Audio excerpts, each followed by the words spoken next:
അങ്കമാലിയിൽ ഷെഫിന് നേരെ ഹോട്ടൽ ഉടമയുടെ ആക്രമണം. അങ്കമാലി മീൻ വിലാസം ഹോട്ടലാണ് സംഭവമുണ്ടായത്. മീൻ കറിക്ക് ഉപ്പ് കുറവാണെന്ന് പറഞ്ഞാണ് ഉടമ ഷെഫിന്റെ കയ്യിൽ വെട്ടിയത്.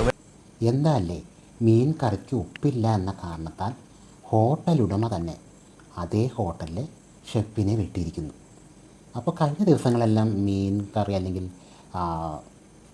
പപ്പടത്തിന് അടികൂടുന്നു, അല്ലെങ്കിൽ നാരങ്ങാനീര് കുറഞ്ഞു പോയെന്ന് പറഞ്ഞ് അടികൂടുന്നു.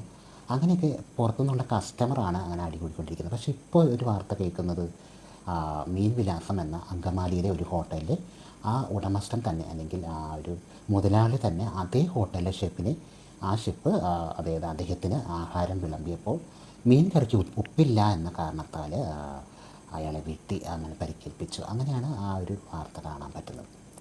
അപ്പോൾ കേൾക്കുമ്പോൾ ഒരു രസകരമായ വാർത്തയും തോന്നുമെങ്കിലും പക്ഷേ അങ്ങനെ ചെയ്യുന്നത് തെറ്റാണ്. അതായത് ആ ഒരു വെട്ടുക, അല്ലെങ്കിൽ എവിടെയെങ്കിലും ഒരു കഴുത്തിലൊക്കെ ആണെങ്കിൽ അത് അപകടകരമായ അവസ്ഥയായിരിക്കും. പക്ഷേ സാധാരണ രീതിയിൽ കയ്യിലാണ് വെട്ടിയത്. പക്ഷേ ഇതൊക്കെ കേൾക്കുമ്പോൾ എന്താണിതല്ലേ, ക്ഷമയുള്ള അല്ലെങ്കിൽ ഹോട്ടൽ ഉടമ ഒരു ക്ഷമിക്കേണ്ട ആളല്ലേ. അപ്പം ചെറിയൊരു തെറ്റ് പറ്റിയതാവാം, അല്ലെങ്കിൽ ആൾ പറയുന്നുണ്ട് ആ ഒരു ഫ്രീസർ കേടായിരുന്നു, അത് റിപ്പയർ ചെയ്തില്ല, അതിൻ്റെ കാരണത്താലാണ് ആ മീൻകറി അങ്ങനെ കേടായെന്നോ അല്ലെങ്കിൽ ഉപ്പില്ലാതായിപ്പോയെന്നൊക്കെയാണ് പറയുന്നത്. എന്തായാലും എന്തൊക്കെ വാർത്തകളാണ് ഒരു ദിവസം കേൾക്കുന്നത് അല്ലേ.